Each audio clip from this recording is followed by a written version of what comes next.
first is talk to Amanda Richardson from HotelTonight, who I'm excited to have because I think HotelTonight is a very marquee name in this space and an exemplar in terms of building marketplaces, doing all the things we've been kind of talking about all day, and really kind of compressing the process on the user end, also making it easier for businesses, in this case hotels, to kind of liquefy remnant inventory, all that good stuff. And doing so in a vertical that has been so crowded for so many years, and you guys are doing a lot with that. So actually, I'll shut up and let you talk about the business. Or first, why don't you introduce yourself, Amanda?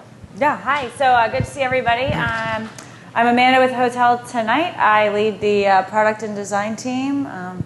It's been a busy couple of weeks, but thank you for having me. I'm excited to be here. And you had some announcements this week, which we'll get into, and that's probably kept you busy. So for those unfamiliar, tell us about HotelTonight. Yeah, so HotelTonight aims to be your preeminent place for last-minute hotel booking. So we work with hotels to clear what is, in industry parlance, remnant or distressed inventory, because if they don't book it right now, they're not going to be able to book it later. And for the user, it's about having the hotel room or a place to stay at your fingertips, whether that's I'm working late night in San Francisco, it's just not worth driving south, or I want to get away to Napa Valley for the weekend, or like I'm on a business trip and I'm not entirely sure where my meeting is going to be in New York City, Midtown or downtown, but let me figure it out when I get there. Mm-hmm. So it's a great discovery engine too. Now, when a lot of people hear that model, some question that comes up and I found myself answering is, what makes that different than some of the traditional travel search, discount, last minute stuff like a Priceline or even in advance like a Hotwire? You differentiate from those guys in a lot, but tell us how. So we're mobile only. Yeah. And so our belief is that our users are on the go. We want to be with you when you're present. When we launched in 3 cities. And we didn't put anything on display or on sale until noon of that day. We've since evolved. We rolled it back to 9 a.m. and now we actually have a 7-day booking window to accommodate some more use cases and super candidly give a better reason for trial for our user base. So I think, we're different because we make it fast and easy. You can book a hotel room in under 10 seconds. There are a lot of principles behind that, from curation to removing steps. Yep. To never asking any question that's unnecessary. Mm-hmm. So we spend a lot of time just completely eliminating the funnel. I want to talk about the compression of the process and reducing friction. But it's interesting too, everyone says they're mobile first, but you're really committing when you're mobile only. And I think that we're app only, no less. App only, exactly. So I think that's really come across in your UI, and not just the UI, but the overall kind of onboarding and booking process, and what you talked about, kind of reducing the friction. And I think we actually, where's the clicker? We have to have I want to have you go through the process so that you can book a hotel in 30 seconds on your app. And we're going to get into some of the UI curation angles, but walk us through what that looks like. I think we have, we should have an animation that kind of loops. Great, yeah. So this is the hotel list. We open to where you are right now. This is the functionality if you wanted to change dates. But ultimately, we want to deliver you results immediately. So all of you, if you download the app and open it right now, you will see hotel rooms in San Francisco tonight. They are ranked based on deal quality. So we actually have the marketplace dynamics where we're encouraging hotels to discount in order to get on display. We shorten the list. So we work with hundreds of hotels in San Francisco. We have thousands of rooms, but we only show the 15 best. Yep. So hotels compete to get on display. You pick one. From there are no traditional choices around room type, or we don't make the room type a primary piece of functionality. We don't want you to have to decide between pool view or partial garden view. We don't think that's a particularly important choice when you're in the moment. Or mountain view. Or mountain view. That's always a good one. And then there's only the necessary pieces of information. Yeah. So we don't even actually make you sign up. We hide the sign up process. It kind of happens in the background, and then little do you know you have an account created. It's really just give us the name for the hotel, give us your email address, and by the way, please pay. Mm-hmm. And by the way, you're not going for kind of a retro pixelated look. I think this video is just yeah, it's just spinning a little bit. Yeah. So somewhere a designer's thinking, I was so much better than that. Yeah, exactly. That compression of the process that you're describing, I always compare it to search. So search traditionally is whether it's a Yellow Pages lookup or let's use Google for example. You type a query, you look at a number of results, you sift through those, sometimes that'll take you to another subdirectory, and then you're reading reviews, and it's almost like you're eliminating the paradox of choice, which is known to kind of cause paralysis and no decision. So are you finding that I don't know, ethos is creating, I don't know, more activity from the users? Yeah, so that was our whole goal, eliminate choice. So inevitably when we hear user feedback, they always say they want more choice, so of course we test it. Yeah. And we've expanded the list. I think the one test we did was up to 35 results. Inevitably our breakpoint is 12. Yeah. So conversion starts to decline once you see more than 12 hotels because there's just so many choices, Yeah. And it becomes overwhelming. Now you have 15 and you've managed to, from a UI perspective, get those into a small amount of space in your kind of scrolling interface. Why 15? How did you arrive upon that magic number? I'd love to say that there was a great science behind it. We guessed. We started with 3 actually in each neighborhood. That was the original strategy, and then we added more neighborhoods. So then 2 neighborhoods is 6, 3 neighborhoods is 9. And so then we kind of said, well, we can't have any more than 5 neighborhoods. This list is getting too long. And so we kind of anchored on 15. There is no great reason for it. Our conversion rates are better if we cut a few off the end. But, it's not always about conversion rate. Sometimes it's about the best experience. Sure. And we want to be fair to both hotels and the users to see that we do have a lot of choice for you so that you can find what you need. Now that 15 in kind of search terms, I guess that's usually where my brain is. What's the ranking algorithm in terms of the 15 that I see? Is it all location, nearby proximity, or is it history, or is it curated even more where we think you'll like this?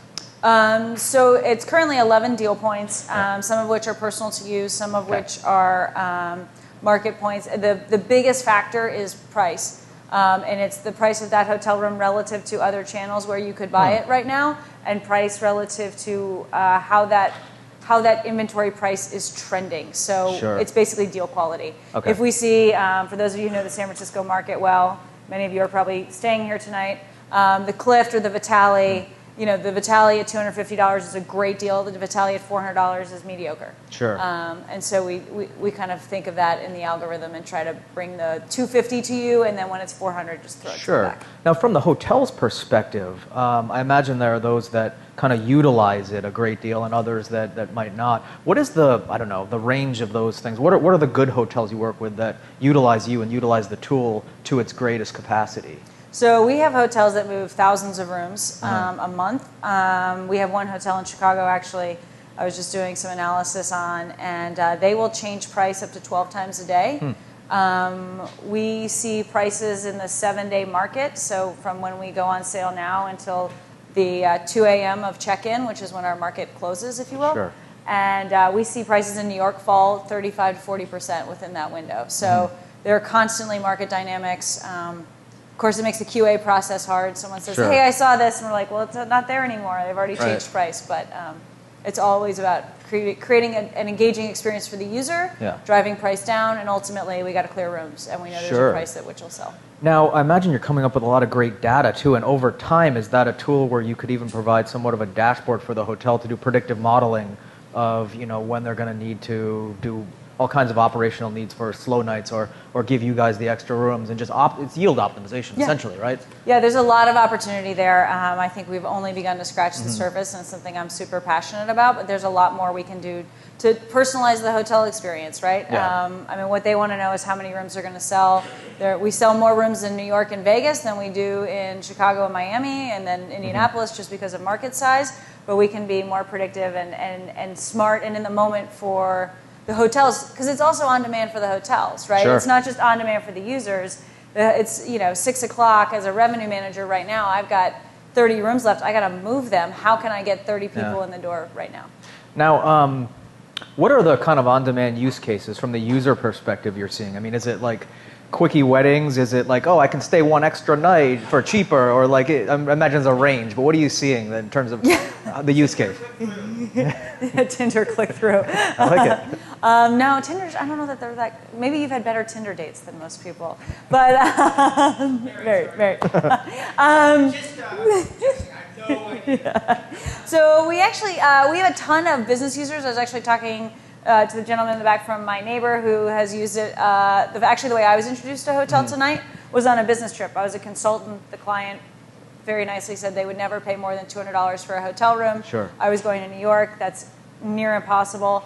HotelTonight was how I made that work. And then actually 50% of our bookings are Friday and Saturday night. And most of our first-time bookings are within 150 miles of the home. So that's people who are doing getaways. I think there's less risk. You know, if you go to Napa for the weekend, if it doesn't work out, you can always drive home.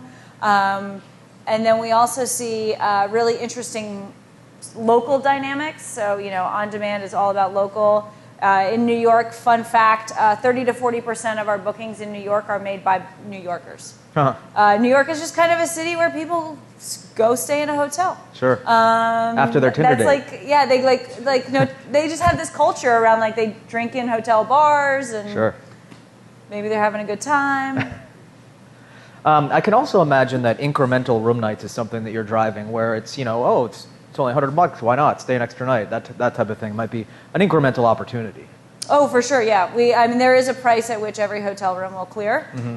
There is demand. We have a lot more people who look at hotel rooms than actually book. And it's about, you know, bringing those markets together and making sure that you acknowledge the real cost for the hotel, but also what the demand is. Sure.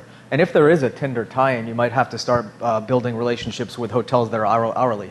Do they have those? Zing.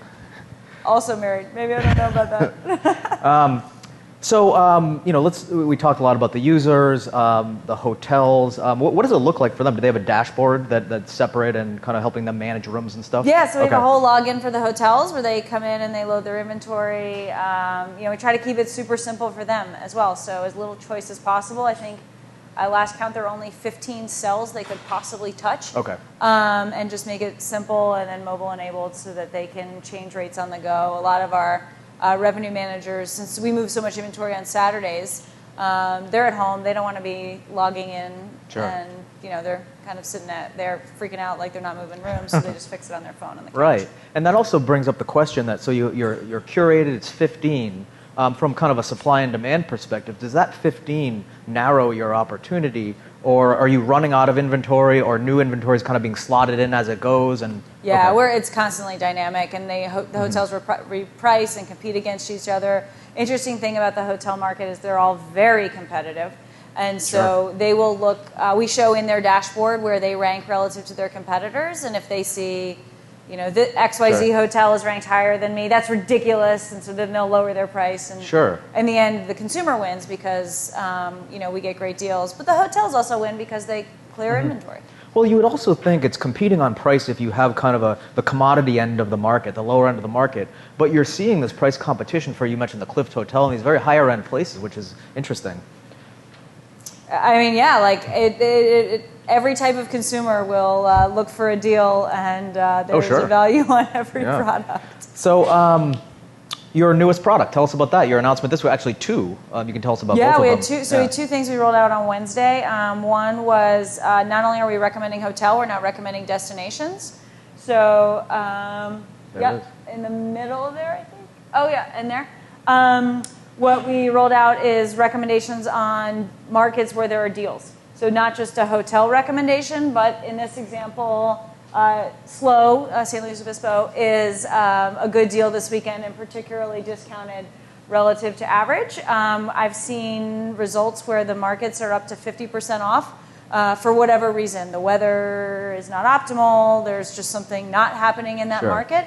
And so we're trying to recommend destinations for you to get away to, not just hotels, and then you click through there and see the best hotel deals. Now, so what this does essentially is what was previously a manual process to have to look in different markets in an adjoining area separately. This just kind of curates that and gives it to you? Yeah, we've heard interesting things, something I would not have expected, but people talk about just opening the app and browsing. You know, they're bored and they just want to see what's going on. Obviously, those are hotel fanboys, but there is that dynamic of just seeing what's new and interesting and where pricing is in the market. So we wanted to appeal to that user, and we wanted to make it easy to figure out if you're agnostic as to where you go. And we see this. San Francisco is a great getaway market, but it exists in LA, it exists in New York. You know, whether you go out to the Hamptons or go, the Berkshires or down in the Jersey Shore, you're kind of indifferent. You just want to get the heck out of Manhattan. Right. And so a good way to surface that inventory and provide, relevant recommendations. I mean, ultimately, that's what we want to do, is recommend to you. And I can envision a world where we're ultimately kind of putting it in the palm of your hand. We know where you are and where you want to go. Sure. Google now, if you will. Of course. That's where the world's going, and interfaces are changing rapidly. But it's exciting, and this is another step in that Sure. direction. Now, speaking of Google Now, which is very much based on push notifications, it's the classic app fatigue challenge. There are more and more apps to compete with, and especially for the type of transaction that could be argued to be at least relatively infrequent, a hotel stay, as opposed to lots of other times of transactions. Exactly. So what are you doing to stay in front of users that haven't opened the app in a while? Yeah, so, it's a big challenge. So we need to provide dynamic content that's changing. Again, Escape is another step in that direction. We do play with our CRM system, but I personally am very opposed to kind of push notifications and kind of the overwhelming it's a slippery slope. CRM experience, because you'll get as many uninstalls as you will get installs or re-engages. The thing we spend a lot of time thinking about is how can we serve you relevant information. So something we've been experimenting with is watching a market. So I need to be in New York on Monday. I don't know exactly yet where to book. So I go look, and we have the ability for you to track rates, and we'll send you a daily notification saying like, hey, New York prices are down, New York prices are up, 5 new hotels, prices now starting from, kind of give you the relevant information to, again, do that job for you. I think we can get a lot smarter there, and there's a lot more we can do. It's a good point you bring up, too, about push notifications. It's a little-known fact that one of the downsides of push notifications, if you pester someone, it's easier for them to delete the app altogether than it is to go into their settings to turn off the push alerts. Anyone who's playing with push notifications or wondering what the implications are there, be sure to watch your playing with fire. number. Right. If uninstall is worst case scenario, the other one is turn off notifications forever. And, in iOS, that's an impossible system settings to figure out how to turn that back on. It's about 10 different clicks to get Android there. just announced they're going that way as well. So look out, world. It's going to be a lot less push notification, which is good. Well, that's all the time we have. Or actually, I'll give you a final word. Any kind of advice you want to give these guys that you've learned overall in the marketplace, building a marketplace, product design, UI, any of those things, what would be your kind of parting actionable advice? Gosh, I feel put on the spot. I guess I would say I have learned in a couple of these marketplace companies that the role of the marketplace is to really bring the market together. So I spend a lot of time trying to make sure we're fair to both sides of the market. And I think, as companies and as small local ecosystems, because that's ultimately what we are, we need to be sure that we're holding our position as a marketplace and don't favor one side or the other, and always do something that you would be willing to tell either side about. Well, that's all the time we have. Thank you so much. This has been illuminating. Please join me in thanking Amanda.